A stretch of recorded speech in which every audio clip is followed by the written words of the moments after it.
What is up YouTube, and welcome to this Brazen breakdown and ending explained.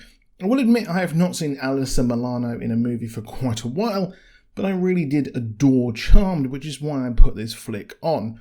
Now this follows Grace Miller, a murdery mystery writer who goes to live with her sister for a bit, as the sister is going through a pretty horrible custody battle for a child, and her ex is a gigantic shady D-bag. But is nothing more than a simple red herring for the real killer. Now, unbeknownst to everyone, Kathleen, her sister, is a camgirl dominatrix and does this as a side hustle, and she would then later be murdered.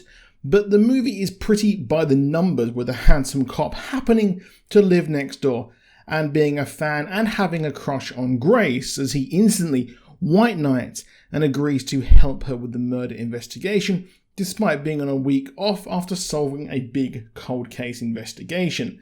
Now Grace and Ed do hit it off, and he helps her look into the murder, and because it's all Hollywood protocol, goes out the window, and we get another trope of a murder mystery writer being hired to help the police. There is some precedent for this, as she did actually help to solve a high profile case in the past, and she does force herself onto this as she can get into the mind of a killer. Now, Kathleen was a high school teacher, and throughout the start of the movie, we see a number of people who could be suspects, with two of her students standing out. Of course, it could be Rand or Gerald there, which is a pretty interesting one nonetheless. But, well, what happened? So, we have Grace being absolutely resolute that it was her ex-husband who killed her, but well, no, the real killer was Gerald, and he was very upset about her side hustle. So the real killer does try to pin the blame on others, as he says the janitor creeped her out. However, he was just warning Kathleen that her secret was getting out, as his cousin works at the company Kathleen was webcamming for. However, he was a student at the school. The murders start heating up as more dominatrixes are killed, with the killer performing on camera and saying Desiree, Kathleen's dominatrix name, and it seems like he's become even more unhinged. Gerald was playing things behind the scenes too, by sending flowers and a card to Kathleen's funeral under the name Rand, who gets suspected for the murders.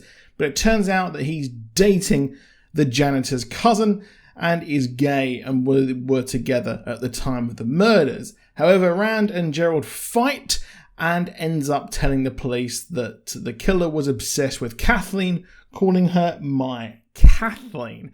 However, Grace has decided to bait the killer out by dressing up as Desiree and putting on a show.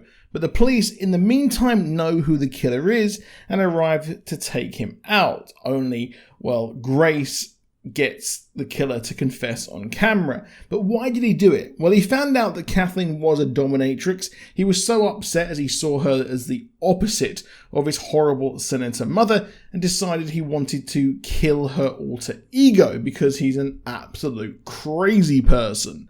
Now, the movie was pretty darned by the numbers. It's nothing more than a Hallmark movie, and we have Ed and Grace live together, have a happy family at the end. It seems like it was all done just to get Alyssa Milano in dominatrix gear.